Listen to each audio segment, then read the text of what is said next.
All right, for this first video, we are going to be changing the engine air filter. So, and let me show you this real quick. Here is your hood release. You'll hit that, and your hood will crack just a little bit. You're going to want to pull this up slightly, and right here, almost in line with your Subaru symbol, is your hood release. Now this car doesn't have handy dandy automatic lifts, so there's that.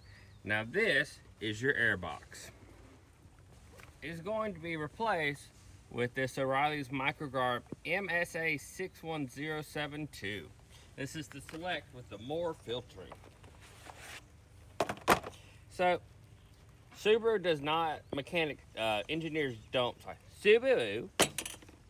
engineers do not hate their mechanics or their furry clientele, and they make this remarkably easy. Just lift those two clips up and it comes out. This thing's awful.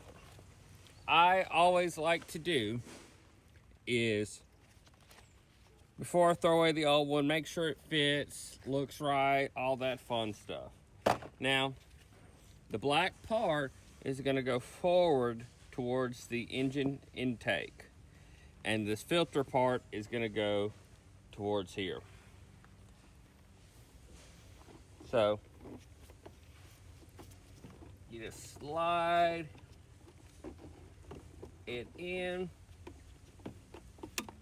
You might have to shove it just a little bit to get to fit on your Subaru. And then you just hook your two clips. And that's it. Well, this has been Z66. I hope you enjoyed. I believe in you, you Subaru drivers, and the furries too. I hope you enjoyed. Have a good one.